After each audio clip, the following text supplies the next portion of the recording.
네, 이제 뭐 돌아오는 주중에 땡스기빙 연휴가 있고 또 여러 가지 분주하고 바쁜 일이 있는데 여러분 왜 교회 나오셨습니까? 어, 그 교회를 다니는 것도 참 쉬운 일이 아닌 것 같습니다. 요즘같이 바쁜 시대를 살아가는 사람들에게 이렇게 좀 모두가 이렇게 바라는 것이 있으면 한 하루쯤 푹 쉬었으면 좋겠다 라는 것이 누구나 가지는 생각인데, 아마 그 바람을 이룰 수 있는 시간이 이 일요일이 가장 적절한 시간이 아닌가 생각을 해봅니다. 좀 더 누워 있을 수 있고 쉴 수 있고 평소에 하고 싶었던 것들을 즐길 수 있는, 어떻게 보면 좀 공식적으로 쉼의 시간인데, 도대체 뭐 때문에 교회에 나오셨습니까? 나도 모르겠어요. 나의 표정. 예, 아니 뭔가 좀 웃거나 뭐가 있어야 되는데 표정이 나도 모르겠다는 표정으로 앉아 계시는 것 같아서, 예, 분명히 이렇게 중요한 시간을 내가 따로 떼어서 어딘가에 참여한다라는 것은 그러할 이유가 있고 가치가 있기 때문에 그렇다라고 생각을 합니다. 여러분들도 분명히 교회에 이 중요하고 참 좋은 시간을 떼어서 이 아침에 교회에 나오는 일, 여러분들이 각자 가지고 있는 이유와 또 그의 가치가 있으실 거라 믿습니다. 저도 목회자로서 정말 바라는 것은 여러분들이 교회에 와서 여러분들이 그 원하는 것을 꼭 얻고 더불어서 교회에서 누릴 수 있는 유익을 좀 다 누리면서 신앙생활 했으면 좋겠다라는 바람이 있습니다. 그렇지 않으면 너무 아깝잖아요. 너무 아쉬울 것 같습니다. 그래서 저는 또 그런 마음으로 여러분을 섬기면서 특별히 오늘 말씀을 통해서 과연 우리가 교회에 나오는데 어떤 유익과 가치를 추구하는 것이 나 개인의 가치와 바람이 아닌 교회를 통해서 얻을 수 있는 온전한 것인가 라는 것을 말씀을 통해 깨닫고, 저와 여러분이 그런 유익함을 함께 추구하며 누리며 사는 믿음의 공동체가 되기를 바라는 마음으로 또 말씀을 나누려고 합니다. 여러분, 오늘 말씀은 계속 이어져 오는 이야기 중에 하나가 여리고 성이 나오는, 그래서 아이들이 또 많이 아는, 또 주일학교를 다니셨던 분들에게는 익숙한 동화와 같은 전쟁, 어떤 무협 소설이라고 해야 되나요? 좀 신기한 이야기죠. 이스라엘이 가나안 땅을 들어가면서 하나님 말씀대로 가나안 땅을 점령하기 시작하는 가장 첫 번째 도시였던 여리고성. 여리고성은 뭐 지금 이렇게 워낙 고고학자들의 기준이 다 다르기 때문에 우리가 믿음에 따라서 그 연도수가 다를 수 있으나, 일반적으로 복음적인 믿음으로 우리가 그 연도수를 본다면 약 한 8,000년 정도쯤에 생겨난 도시가 여리고라고 합니다. 제일 처음 생긴 도시라고 해요. 기후나 여러 가지 환경적으로 도시가 생기기 좋은 곳이어서 여리고에는 일찍 도시가 세워지고, 그래서 남들보다 더 많은 시간 동안 그들을 지킬 수 있는 성벽을 아주 견고하게 세우시는 시간이 있었죠. 그렇기 때문에 여리고성은 다른 성들에 비해 더 견고하게 튼튼한 성을 가지고 있는 것으로 알려져 있습니다. 그런데 그 성을 이스라엘 백성들이 무너뜨리는 일, 만화같이 어떤 동화같이 싸운 것도 아니고 올라간 것도 아니고 그냥 하루에 한 바퀴씩, 일곱째 날에 7바퀴를 돌았더니 무너져 내린 거예요. 이 말씀을 생각하면서 이제 이것을 지리적으로 보면 이제 지구대가 있는, 그래서 지진대가 지나가는 곳이라 많은 학자들이 얘기하기로 여리고성은 지진에 의해서 무너졌다고 합니다. 참 어떻게 때도 기가 막히게 그 마지막 7번째 도는 날 지진이 막 터져서 참 우연도 그런 우연일 수 없다라고 생각할 수 있지만, 결국 우리 삶이 다 우연 아닙니까? 우리의 생명 자체도, 우리가 태어난 가족도, 환경도, 누구를 만나는 것도, 우리의 삶을 돌아보면 온통 우연으로 이루어져 있습니다. 앞으로도 그렇겠죠.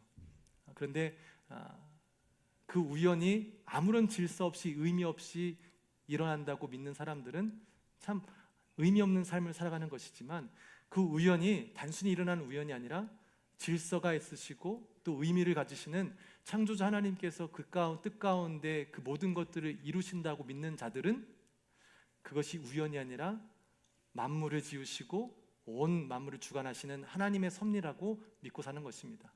그래서 하나님의 존재를 알고 있던 이스라엘 백성들은 그 하나님 말씀을 듣고 말도 안 되는 일이지만 물이 흐르는 요단강에 발도 담그기도 하고요. 여리고성을 싸우는 게 아니라 그냥 도는 일을, 순종하는 일로 하나님이 하시는 일들을 경험하기도 합니다. 근데 하나님의 존재를 알고 마음까지 녹아내렸던 여리고 가나안 사람들은 어떻게 했죠? 문을 걸어 잠굽니다. 문만 걸어 잠그면 어떤 일이 없겠지. 그 하나님의 존재를, 그 하나님이 하시는 신비를 알매도 불구하고 그것을 거부하고 믿지 않는 사람들은 문을 걸어 잠궈서 그들이 스스로 지킬 줄 알았으나 결국에는 하나님의 능력 가운데 무너지는 일들을 경험하게 되죠. 우리의 삶 가운데서도 우리가 삶을 보면 얼마든지 그런 신비들을 발견할 수 있습니다.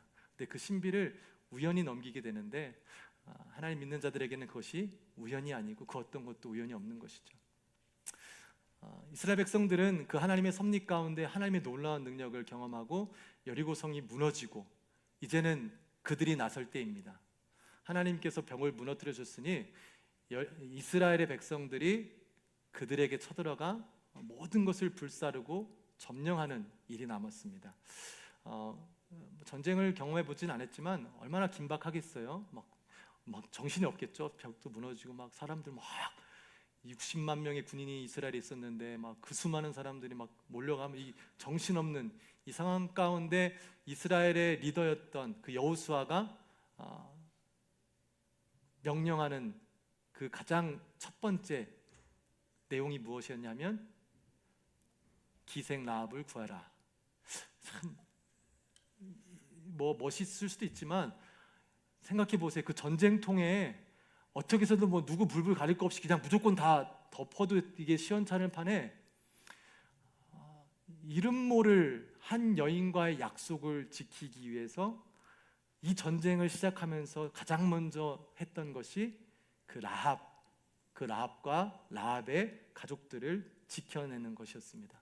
여러분도 아시겠지만 지난주에 또 나왔던 라합은 이스라엘이 가나안 땅을 점령하기에 앞서서 두 정탐꾼을 보냈을 때 그 정탐꾼이 위험에 빠진 가운데 이 라합이란 기생 여인이 그 두 정탐꾼을 숨겨주고 구해주면서 약속을 받게 됩니다.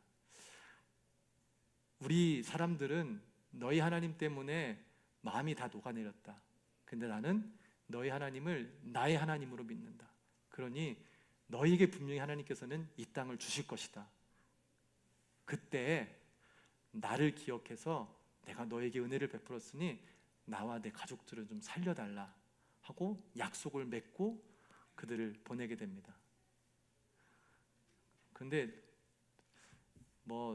우리가 살아가다 보면 약속하지만 약속해도 갑자기 급한 일이 있으면 어떻게 해요? 잊어버리기도 하고 지금 더 급한 일이 있으니까 조금 그냥 이해해줘라 하는 게 우리의 속성 아닙니까? 큰 일을 위해서라면 작은 일을 희생하고 잊어버리는 것, 희생하는 것 그렇게 대수롭지 않게 여깁니다. 근데 하나님이 하시는 반응, 태도가 우리랑 너무 다른 것을 보게 되죠. 그 전쟁통에 정말 막 복잡하고 막 뭐라도 어떻게 해서든 해야 되는 그 순간 가운데 그 하찮은 여인과 했던 약속을 잊지 않으시고 그 약속을 지키심으로 가장 우선적으로 그 라합과 그 가족들을 구원내시는 하나님의 그 태도, 하나님의 태도라고 하기엔 제가 좀 건방스럽긴 하지만 그 하나님의 모습, 그분이 우리 하나님임을 우리가 기억하게 되기를 원합니다. 우리는 얼마든지 그냥 쉽게 넘길 수 있는 일들은 넘기지만 하나님은 그렇지 않다는 거예요. 저와 여러분이 언제든지 라합과 같은 사람일 수도 있지 않겠습니까? 때로는 인정받지 못하고 세상적으로 부족하고 참 인정받지 못하는 그 순간에 있을지라도 하나님은 그렇다고 우리를 버리시지 않는다는 거예요. 하나님에 대한 믿음을 가진 자라면 세상의 기준과는 상관없이 하나님의 기준대로 그를 함께 하시고 그를 지켜주시고 그와 약속을 지켜주신 하나님, 우리가 믿는 하나님이 그런 하나님임을 여러분과 제가 꼭 기억하게 되기를 원합니다. 하나님께서는 그 라합의 믿음을 보시고 그 여인을 이제 그 여인과 약속을 지켜주십니다. 약속대로라면 이제 여리고를 점령했을 때 그 가족만 구해주면 되는 거였어요. 그래서 구해주면 자 이제 됐지 가라라고 하면 끝나면 되는데 이것이 아니었더라고요. 오늘 25절 말씀에 보면 여호수아가 그들을 따로 빼내어 살려준 다음에 어떻게 했냐고 하면 그 라합의 가족들을 이스라엘의 백성으로 품어준 거예요. 소속이 가나안, 여리고시 어디 뭐 이렇게 여기였는데 한순간에 이스라엘 백성으로 소속이 바뀌게 되는 일을 하나님께서 여호수아를 통해 그 라합과 라합의 가족에게 베풀어 주십니다. 여러분, 그 모이는 공동체마다 공동체의 특성이 있지 않습니까? 그렇죠?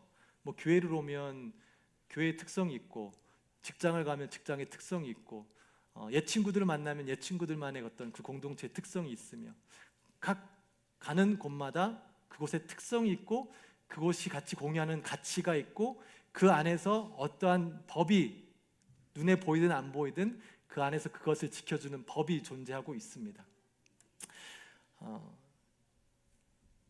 그래서 우리가 삶을 살아가다 보면 여러분 생각해 보실 때 여러분 이렇게 세상에서도 가장 많은 책 중에 하나가 어떤 책이죠? 자기계발서잖아요. 자기계발서 맨날 나오잖아요. 어떻게 해야 똑똑하고 공부 잘하는 암기법, 영어 공부법, 뭐 자기계발.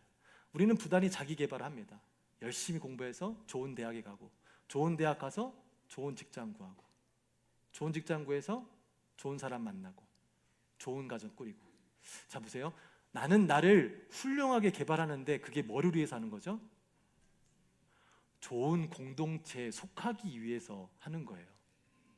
그래서 때로는 나는 노력하지 않았는데 좋은 공동체에 속해 있는 사람 보면 가슴이 무너져 내리죠. 이게 뭐 흙수저 뭐 금수저 하는 얘기들이 그런 거잖아요. 그냥 아무 노력도 없는데 그 공동체에 속해 있으면 그 공동체가 누리는 유익을 얻기 때문에 그곳에 속하지 못한 사람들은 부단히 노력해서 그 공동체에 들어가려고 노력하는 것이 우리의 삶인 거예요. 결국 우리가 내가 어떤 사람이냐는 내가 어느 공동체에 있느냐에 따라서 바뀌게 되는 것이죠. 그래서 뭐 요즘은 그렇지 않겠지만 많은 분들이 예전에 여자분들한테 그러잖아요. 뭘 공부를 하느냐? 시집이나 잘 가지. 왜 여자는 남자에게 속하는 존재이기 때문에 좋은 남자에게 속해야 성공하는 것이기 때문에 그런 기준으로 그렇게 이야기한 것 아니었습니까? 물론 지금 그런 얘기를 했다가는 큰일 날 수가 있겠죠. 그 라합이라는 여인에게는 여리고라는 공동체가 너무 고통스러운 공동체였어요. 여자에다 기생이었는데 그런 존재의 여자는 그곳에서는 인정받지 못했죠. 그래서 맨 변두리 그 성벽가서 사는 거예요. 여러 가지 불합리한 것들이 있음에도 불구하고 그가 속해 있는 공동체가 가지고 있는 기준에 그는 미달되었기 때문에 그 불합리한 것을 온전히 받고 살아가야 되는 공동체 가운데 있었습니다. 그런데 하나님이 여리고를 멸망시키고 그냥 그를 살려준 것으로 끝난 것이 아니라 그 라합과 그 라합의 여인의 가족을 다른 기준이 있는 공동체로 옮겨준 거예요. 전에 있던 여리고 그 기준이 아닌 새로운 곳. 그래서 라합이라는 여인을 어떤 기생을 바라보듯이, 못 볼 것을 바라보듯이 그렇게 차별하는 곳이 아닌 그 어떤 것도 차별이 없는 사람으로 대해주며 그를 품어주는 공동체. 그래서 그 기생 여인이 이스라엘에게 있어서는 가장 유력했던 지파 중에 하나인 유다 지파의 사람으로 들어가서 그를 통해 예수님이 이 땅에 탄생하는 너무나 놀라운 신분의 변화가 이 공동체의 이동을 통해서 일어나게 됩니다. 내가 어디 있느냐에 따라서 사람이 달라지잖아요. 혹시 뭐 또 생각하는 거지만 여러분 뭐 골프를 좋아하시는 분들이 또 많이 계시니까 골프장에서 제일 큰 형이 누구죠? 골프 잘 치는 사람. 골프 잘 치면 골프장에서는 제일 멋있는 거잖아요. 그렇죠? 아닌가요? 아님 말고요. 네. 어디든 가든 자신이 어떤 곳에 있느냐에 따라서 자신의 상황이 드러날 때도 있고 또 드러나지 않을 때도 있습니다.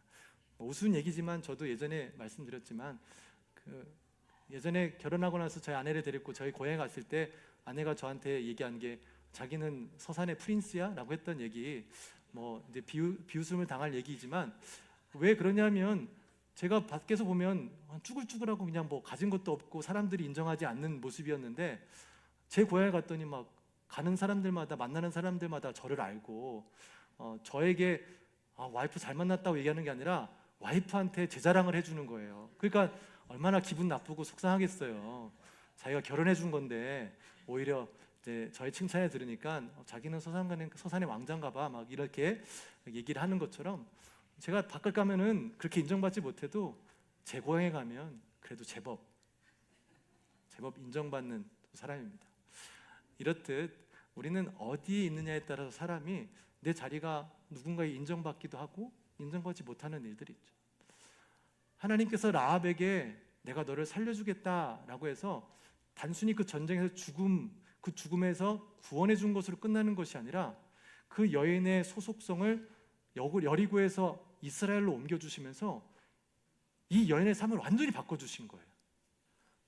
완전히 다른 곳에 들어가서 하나님께서 우리에게 예수님을 통해서 주신 복, 예수님 믿으면 천국 가,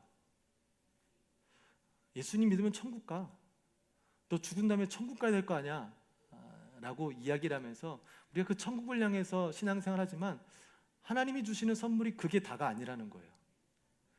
하나님께서는 예수님 믿는 자들, 하나님을 따르는 자들에게 그 공동체를 옮겨주시는 일을, 그래서 이 땅 가운데서도 하나님이 허락하시는 복을 누릴 수 있도록, 유익을 누릴 수 있도록 하시는 것이 하나님이 하시는 일이고, 그것이 세상에 있는 사람들을 믿음의 공동체로 옮겨주시는 것이 하나님이 우리들에게 주신 축복입니다.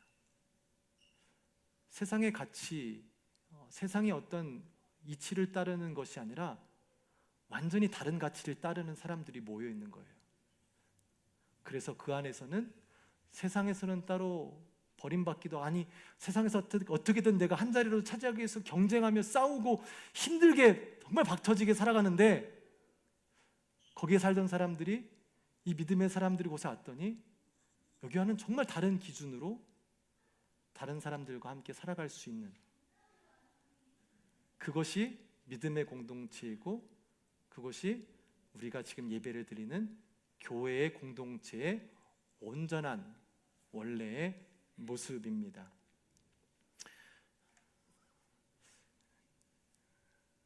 여러분이 이 믿음의 공동체에서 세상에서는 맛볼 수 없는 것을 경험해야 됩니다. 뭔가 교회로 왔더니 다른 데 가는 것과는 다른 거예요.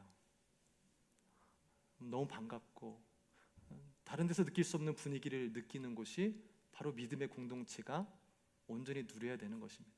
근데 여러분, 교회에서 뭔가 좀 다른 느낌을, 다른 뉘앙스를 느끼시나요? 똑같나요? 여기나 밖이나 회사나 교회나 다 똑같은 느낌이신가요? 하나님께서 이스라엘 백성들에게 이스라엘 백성의 주인이 되어 주시면서 이스라엘 백성들이 하나님을 신뢰할 수 있었던 이유가, 우리가 생각해 보면 처음 가나안 땅을 들어가기 전에 요단강을 건너야 됐습니다. 하나님께서 요단강을 건너래요. 근데 아무리 생각해봐도 내 생각에는 이 물이 넘쳐 흐르는 요단강을 그냥 건너는 거는 내 지식과 어떤 이치로도 맞지 않는 거예요. 그런데 우리가 믿고 우리를 인도하신 하나님이 말씀하시니까 갈등은 있지만 그 갈등 가운데 하나님의 권위를 인정해서 하나님이 하신 말씀대로 좀 두렵지만 그 물이 흐르는 곳에 발을 내딛었어요. 내딛으니까 어떻게 됐죠? 약속하신 대로 물이 마르게 되는 거예요. 그냥 하나님이 속한 사람들이니까, 그냥 교회 나오니까 다 똑같은 게 아니라 하나님의 백성이어도 그 갈등 가운데 세상의 가치가 아닌 하나님의 가치를 더 인정하고 그 가치를 순종했을 때 하나님이 허락하시는 복을 누린 것이 이스라엘이었죠. 여리고도 똑같죠. 40년 광야 생활 동안 무슨 전쟁에 대해서 알았겠습니까? 전략도 뭣도 잘 모르는 상황 가운데 그래도 이런 아주 튼튼한 이런 성벽이 있는 곳을 싸워서 이기는 방법은 도는 것만으로는 되지 않겠다라는 생각은 누구나 하지 않겠습니까? 세상의 이치로는 그렇지 않다라는 것을 알고 있으나 가만 생각해 보니 요단강도 말이 안 되는 일인데 어쨌든 하니까 됐네. 야, 이것도 한번 들어볼까? 안 될 것 같지만 그래도 내가 한번 경험한 게 있으니까 또 한번 해보자. 나는 하나님의 말씀의 가치를 더 두고 말이 안 될 것 같은 그 일을 하니까 그것에 의한 복을 허락해 주신 거예요. 우리가 예수님 믿고 이사를 해서 교회가 있어서 교회 나와서 예배를 드리고 예배 드린 다음에 집에 가는 것, 이것으로 예배를 드린 것을 내가 하나님의 사람이라 끝날 수 있지만 그게 아니라 이곳의 주인이 하나님이시고 이곳의 통치는 그 누구의 사람의 어떤 권력 있는 자의 통치가 아닌 주인 되신 하나님과 예수님의 그 말씀의 권위를 인정하고 그 말씀을 순종할 때 우리가 교회에 나오는 유익을 경험할 수 있다는 것이죠. 아무리 예배 드려도 죄송하지만 아무런 유익을 못 얻고 돌아갈 수도 있어요. 아무리 내가 신앙생활 하면서 많은 일을 해도 그냥 그 일을 하는 것뿐이지 나에게 진정한 유익을 얻지 못하는 경우도 있을 수 있어요. 왜? 하나님 통치하시는 하나님의 권위 가운데 그분의 말씀을 듣지 못하고, 아니 들어도 순종하는데 갈등을 이겨내지 못해서 그럴 수 있죠. 교회의 머리 되시는 분이 예수님이시라고 우리가 신약성경을 통해서 알고 있습니다. 그리고 그 예수님께서 자신이 죽으심과 부활하심으로 너희들의 구원을 베푼다. 그리고 예수님을 따르는 제자들에게 주신 계명이 있습니다. 요한복음 13장 34절의 말씀입니다. 우리 함께 읽겠습니다. 새 계명을 너희에게 주노니 서로 사랑하라. 내가 너희를 사랑한 것 같이 너희도 서로 사랑하라. 아멘. 이것이 교회의 주인 되신 하나님 예수 그리스도의 말씀이시고 이 말씀이 권위가 역당 가운데 이루어지기 위해서는 그 말씀을 들은 이스라엘 백성들이, 믿음의 사람들이 그 말씀을 순종할 때 거기에 대한 유익을 하나님께서 주시는 것입니다. 서로 사랑하래요. 이게 원래 배운 건 바로 직접 풀려내야 되기 때문에 옆에 분들에게 사랑해 혹은 I love you 한번 해보시겠어요?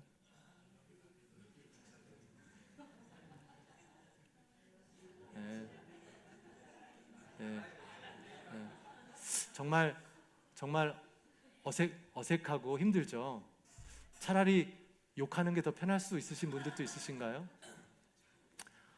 사랑이란 게 나쁜 것도 아니에요. 더군다나 하나님께서 하라고 주신 명령이자 더 나아가서는 선물이에요. 근데 그게 그렇게 힘들어요. 말도 꺼내기 힘들고 정말 사랑을 표현하는 게 힘들어요. 속내는 모르기 때문에 그러시죠. 또 사랑을 하지 못할 만한 이유가 있을 수도 있겠죠. 그러나 하나님께서는 하나님의 통치가 있는 교회, 믿음의 공동체 가운데 참여하는 자들, 세상에 소망이 없고 빛이 없는 곳 가운데 살던 사람들을 예수 그리스도 이름으로 이 땅 가운데 하나님의 통치가 있는 곳으로 부르시면서 이곳에서 누릴 수 있는 그 하나님의 권위 있는 말씀이 서로 사랑하라는 것입니다. 근데 결국 우리는 이 사랑을 실천하지 못해서 하나님이 허락하시는 교회를 통해 주시는 유익을 잘 누리지 못하고 살지는 않습니까? 단순히 예수님의 말씀은 서로 사랑해, 그래서 서로 행복하게 살아라는 말씀으로 주신 말씀은 아닙니다. 디트리 보네퍼가 쓴 성도의 공동생활이라는 책에서 이런 글귀가 있습니다. 성도들과 함께 살아가는 것은 마음속 깊은 곳에서부터 하나님의 은혜를 찬양하며 무릎 꿇고 하나님께 감사해야 할 것이다. 왜냐하면 성도의 교제를 통해 상대방에 있는 예수 그리스도를 교제를 통해 이룰 수 있기 때문에 그렇다는 것입니다. 나 이 사람 너무 좋아. 이 사람 너무 마음에 들어. 괜찮아. 저 사람과 함께 교제하면서 지내야지가 하나님께서 말씀하신 것이 아니라 하나님의 약속의 말씀대로 누구와 너희들과 함께 하시겠다 하시는 그 말씀을 믿은 채 서로를 바라보는 게 아니라 서로 안에 계신 예수님을 바라보는 거예요. 저 사람의 말을 통해, 저 사람의 행위를 통해 그 안에 계신 예수님을 발견하는 거예요. 그래서 우리가 막 예수님 막 본다고 막 기도하고 막 신앙생활 하는 게 아니라 실제적으로 안에 계시는 그 예수님을 성도의 교제를 통해 우리가 발견하며 그 예수님을 경험하며 살아가라고 허락하신 이 장소가 바로 교회, 믿음의 공동체 장소라는 거예요. 근데 교회가 혹시라도 그 하나님의 통치와 하나님의 가치가 드러나는 것이 아니라 세상의 가치, 무엇을 사야, 어떻게 해야, 무엇을 가져야 우리가 성공할 수 있고 더 좋은 삶을 살 수 있다라는 그 가치가 교회의 통치, 하나님의 통치 개념보다 더 높게 있다면 우리는 하나님이 주신 말씀을 순종할 수 있는 용기가 일어나지 않습니다. 그럼 저절로 우리는 하나님이 주시는 유익을 경험하지 못하는 거죠. 단순히 이곳에서 내가 좋아할 만한 사람들을 만나고 그 사람들을 통해 다시 세상에 나가서 멋지게 살아갈 수 있는 유익한 정보 몇 개 얻어서 나가는 것이 우리가 교회에서 고작 경험할 수 있는 유익이라 볼 수 있는 것이죠. 하나님은 근데 그런 유익을 가지라고 교회를 세우시고 믿음의 공동체를 주신 것이 아닙니다. 이상하죠? 세상은 더 높아져야 되고 더 가져야 되고 그래야 성공한다라고 계속 이야기하는데 성경은 더 낮아지고 낮아져서 남들을 자기보다 다 높게 여기라고 하고 사랑을 위해 희생하라고 그러고 세상에는 너무 정반대 이야기 기준을 이야기합니다. 근데 세상에 나가면 많이 가지는 게 좋은 것 같지만 그것을 하기 위해서 늘 싸우고 피 터지게 경쟁하며 쓰러지고 누굴 눌러야 되고 그렇게 힘들게 살아갑니다. 근데 이곳에 왔더니 서로 낮아지는 사람끼리 모여서 세상과는 다르게 서로를 높이고 겸손한 마음으로 서로를 희생하고 이러한 것이 믿음의 공동체, 하나님이 주신 선물인 것이죠. 아쉽게도 저를 포함해서 교회 공동체 가운데 나눔이 늘 세상의 기준이 우리의 삶의 기준이 되지 않습니까? 무엇이 좋으니까 뭐가 했더니 지금 이게 좋다더라. 야 이렇게 했긴 좋다더라. 물론 그게 나쁜 것이 아니죠. 좋은 정보를 공유하는 것이 좋은 것이죠. 근데 그 가치가 만약에 교회 오는 것에 가장 높은 곳에 위치해 있다면 우리는 하나님께서 주시는 정말 귀한 그 유익을 맛보지도 못한 채 겉핥기로만 교회를 다니는 일들이 있게 될 것입니다. 교회 공동체에서 함께 서로 사랑하며 예수님을 경험할 수 있는 공동체, 이 공동체가 우리가 추구해야 될 것이며 이 공동체가 우리에게 있다는 것이 너무나 감사함을 깨달아야 될 줄 믿습니다. 늘 함께 있는 마치 공기와 같은 존재이기 때문에 당연한 거지 생각하실 수 있겠지만 그렇지 않아요. 아까 그 보네퍼의 목회자의 말처럼 함께 예배를 드리며 서로의 섬김을 통해 살아계신 예수 그리스도를 경험할 수 있는 기회를 주는 내 공동체, 내 성도가 옆에 있다는 것이 무릎을 꿇고 감사해야 될 일이라고 얘기합니다. 우리 삶 가운데 가장 중요한 것 중에 하나가 뭐죠? 호흡, 숨, 산소, 물. 그거 없으면 죽는 거지만 너무나 흔해서 감사를 모른다 우리가 얘기하잖아요. 여러분의 가족 얼마나 소중합니까? 근데 매일 있다 보니까 지긋지긋할 때도 있는 거예요. 우스개 얘기지만 우리도 좀 떨어져 있는 게 유익하다고 늘 얘기하잖아요. 저번에 마이크론이 휴가를 월화를 받으시다 하길래 그럼 어떻게 해요 집사님? 애들은 학교 가서 시간을 같이 못 보내겠네요. 그러니까 좋죠. 이게 당연한 것 같은데 뭐 남편, 아내와의 관계에서도 그렇고 우리가 진짜 없으면 안 되는 소중한 사람들에 대한 생각이 점점 그렇게 생긴다면, 너무나 소중한 사람들인데 우리가 우스개라도 그렇게 얘기하다가 떨어져 있는 것이 오히려 유익하고 좋다라고 생각하고 살아간다면 참 너무나 아쉬운 것이죠. 교회를 나와서 예배를 드리고 하는 것도 여러분 뭐 누구 때문에 방해되고 어렵다 하겠지만 정말 저도 늘 생각하지만 저 혼자 이곳에서 혼자 와서 예배를 드리면 얼마나 답답할지 생각해 봅니다. 너무 힘들 것 같고 찬양도 안 나올 것 같고 예배도 안 될 것 같아요. 여러분들이 앉아 계시니까 함께 예배할 수 있는 사람들이 있으니까 힘도 생기고 함께 예배도 드릴 수 있는, 그러니까 여러분의 존재 자체가 너무 감사한 것이죠. 여러분의 옆에 있는 분들도 그런 거잖아요.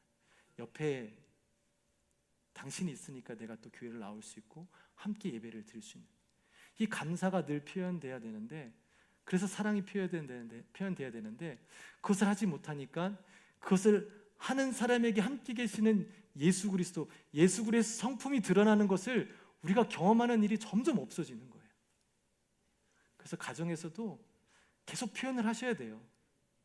사랑해, 고마워, 감사해. 교회에서도 그냥 감사해, 사랑해. 다른 말이 나오려고 하면 살짝 누르세요.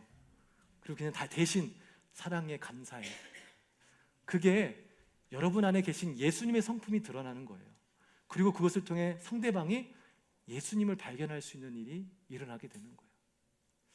그래서 교회 안에 교제가 없이는 진정한 신앙생활을 한다는 것이 참 어렵습니다. 깊어져야 되고 함께 예수님을 나눠야 되는 것이 신앙생활에 분명히 필요한 일입니다. 우리 교회가 지금 그렇게 나아가고 있나요? 그런 부분이 있다면 참 감사한 일입니다. 그리고 아직 그런 부분이 없다고 생각하신다면 그런 교회를 함께 세워나가게 되기를 소망합니다. 이 교회를 세우는 일은 하나님께서 다른 사람에게 준 것이 아니라 여러분에게 주신 것입니다. 그 교회를 건강히 세우라 함은 저 사람이 잘못돼서 잘못된 거고 저 사람이 잘해서 잘한 것이 아니라 나에게 그것을 메꾸고 잘한 일 있으면 그것을 함께 높이며 함께 공동체를 건강히 세우라고 주신 것입니다. 여러분의 주신 교회, 보이지 않는 침례교회를 그런 교회, 하나님의 교회로, 온전한 교회로 세워서 나나 또 누구나 교회를 오면 하나님이 주신 유익을 마음껏 누리고 돌아갈 수 있는 믿음의 공동체가 되기를 소망합니다. 마지막으로 이 일은 결단만으로 안 됩니다. 결단하고 됐으면 벌써 다 이루어졌죠. 뭐 모를 사람이 어디 있겠습니까? 어떤 교회가 좋은 교회, 어떻게 하면 좋은 교회, 어떻게 하는 게 좋은 가정, 모르는 사람이 어디 있어요? 다 알죠? 안 되죠. 수십 번 결단하고 아무리 얘기를 해도 안 됩니다. 그것을 아까 그 디트리 보네퍼는 바로 기도의 능력이 없어서 그렇다라고 표현을 합니다. 기도는 마음에 가득 차 있는 괴로움이나 즐거움을 쏟아내는 일회적인 행위가 아니라 예수 그리스도 안에서 하나님의 뜻을 결코 중단함 없이 꾸준히 배우고 자기 것으로 만들며 기억 속에 각인시켜 나가는 일이라고 합니다. 여러분이 기도하면 어떻게 생각하세요? 자, 오늘 기도 제목 뭐 있으세요? 그럼 어떻게 얘기하죠? 가족 건강이요. 뭐 이거 저거 지금 이거 있는데 이거 잘 되면 좋겠어요. 기도. 그게 기도가 아니라는 거 아는데, 기도의 온전한 의미는 내 뜻을 하나님께 알리는 게 아니라 하나님의 뜻을 알아서 그 뜻 안에서 자기가 그 뜻 안에 순종함으로 그 뜻을 통해서 이루어지는 놀라운 일들을 경험하는 도구가 기도라는 거예요. 내 앞날도 한치 앞날도 알지 못하는 내 계획 가운데 하나님을 끌어들여서 내 계획을 완성시키는 것보다 하나님이 계획하신 그 계획 가운데 우리가 부족하지만 참여하여서 그 계획이 이루어지는 것들을 동참하고 바라보는 것이 우리에게 너무나 유익한 건데, 그 유익은 기도를 통해서만 누릴 수 있다는 거예요. 기도할 때 하나님이 어떤 마음인지 아는 것이고, 기도할 때 그 하나님의 마음이 내 삶의 사명이 되는 것이고, 기도할 때 그 사명을 감당할 수 있는 힘을 얻게 된다는 거예요. 그래서 기도의 전정한 능력은 내가 기도했더니 응답받아서 저 사람이 나섰더라, 저 사람이 잘 됐더라가 아니라, 기도했더니 이 어려움도 감당할 수 있는 힘을 하나님께서 나에게 주셨더라. 비록 어렵고 고통스러운 상황이지만 그럼에도 불구하고 하나님께서 나에게 은혜를 주셔서 이 상황도 능히 감당할 수 있도록 하나님께서 힘을 주셨더라. 그래서 기도하는 자는 그것을 행하는 자죠. 기도만 하는 자들은 하나님이 하시는 일들을 잘 보지 못하고 그 하나님 하시는 일 가운데 동참하는 일들이 적게 됩니다. 우리 교회가 이 기도하는 이 기도의 시작이 일어났으면 좋겠습니다. 여러분들의 기도 제목 가운데 가족 건강, 회사, 남편, 아내, 자녀의 기도 제목들 가운데 늘 하나씩 붙이는 것. 하나님, 나에게 무엇을 말씀하시는지 하나님의 마음을 알기를 원합니다. 나도 나를 사랑하시고 나를 구원하신 그 하나님의 마음을 알기를 원합니다라는 기도 제목을 꼭 넣으시기를 바랍니다. 그냥 묻는 거예요. 계속. 하나님, 도대체 무엇을 원하십니까? 어떤 것을 원하십니까? 어떤 것이 옳으신 것입니까? 그래서 그 말씀대로 기도할 때 어느 날 하나님께서 주시는 말씀이 있다면 때론 갈등이 되겠죠? 이게 맞을까? 아유, 이거 어떻게 해? 근데 그 갈등 가운데 기도하는 자들에게는 그 기도하는 시간에 따라 그 말씀을 순종할 수 있는 힘을 주시는 거예요. 그래서 한번 해보고 했더니 하나님이 그 말씀 순종한 자들에게 부어주시는 은혜가 있어서 그 은혜를 경험했더니 다른 말씀을 또 순종할 수 있고 또 순종할 수 있고, 그렇게 순종하는 자들이 모이는 공동체 가운데에는 세상의 기준이 아닌 하나님의 기준으로 사랑하며 용서하며 품어주며 하나님의 말씀을 지키려고 세우려는 사람들이 모이는 이 공동체, 이 공동체만 오면 기분이 너무 좋은 거예요. 막 이 교회 발걸음만 들이면 막 너무 행복한 거예요. 왜? 이곳의 분위기가, 공동체의 기준이 분명하게 있기 때문에, 나는 그것이 좋은 것이 알기 때문에 그렇게 될 것입니다. 이런 교회를 저도 좀 다니고 싶습니다. 그런 교회가 있으면 좀 알려주세요. 근데 그런 교회를 찾으라고 하나님께서 우리에게 주시는 게 아니라 아까 말씀드린 대로 우리에게 그런 교회를 세우라라고 하십니다. 함께 세워나가기를 원합니다. 저가 목사라고 할 수 없고요. 죄송하지만 그럴 수 있는 목사님들도 계시겠지만 저는 안 돼요. 그런 능력이 없어요. 너무 부족해서 혼자 힘으로는 세울 수 없습니다. 함께 이 교회를 여러분들과 제가 세워나갈 때 하나님께서 정말 우리 공동체의 주인이 되어주시고 이 공동체에 있는 사람들만이 누릴 수 있는 그 놀라운 유익이 그런 우리들을 통해서 서로에게 또 주어지게 되기를 소망하며 또 기도합니다.